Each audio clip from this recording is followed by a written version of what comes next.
ఒక కార్యక్రమాన్ని నిర్వహించిన ప్రధాన ఉపాధ్యాయుల గారికి నా యొక్క నమస్కారాలు. నేను ఈరోజు వచ్చింది గాలి కాలుష్యం, నీళ్ళ కాలుష్యం, నీటి కాలుష్యం గురించి చెప్పడానికి. గాలి కాలుష్యం ఎలా అంటే చెట్లను నరికివేయడం, అడవులను కొట్టివేయడం వల్ల మనకి గాలి కాలుష్యం అనేది జరుగుతుంది. డీజిల్, పెట్రోల్ వాహనాల వల్ల కూడా వాటి నుంచి వచ్చే పొగ ద్వారా మనకి గాలి కాలుష్యం అనేది జరుగుతుంది.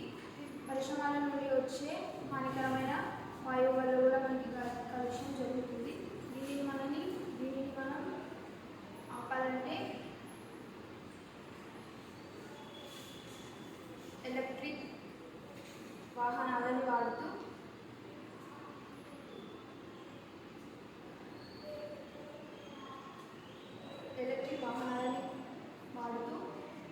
కాలినడకతో లేదా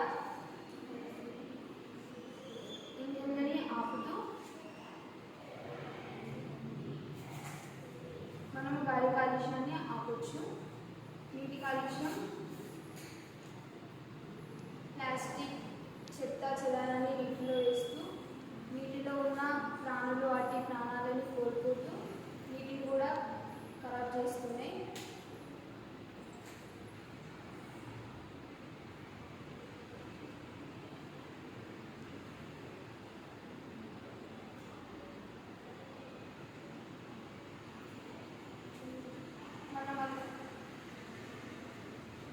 దానికి మనం ప్లాస్టిక్ని వాడడం తగ్గించి నీటిలో ఏర్పడితే అవి వేయకుండా వాటర్ని మంచిగా ఉంచుకుంటే, అందులో ఏం కలపకుండా చూసుకుంటే మనం వాటర్ని కూడా పరిశుభ్రంగా ఉంచుకోవచ్చు.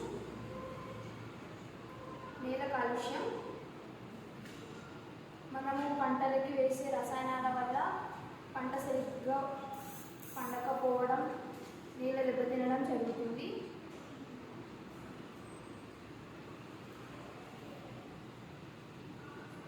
మనం వాటిని ఆపాలంటే వ్యవసాయానికి వాడేటప్పుడు రసాయనాలు వాడకుండా, ఏవి వాడకుండా జస్ట్ న్యాచురల్గా వాడితే మనం ఆరోగ్యకరమైన కూరగాయలు కూడా మనము తినవచ్చు. అట్లా మనం ఇవన్నీ కాలుష్యం చేయడం వల్లనే మన మెంటల్ హెల్త్ అనేది కూడా ఖరాబ్ అవుతుంది, స్థిరంగా ఉండకుండా. ఈ అవకాశం వచ్చింది.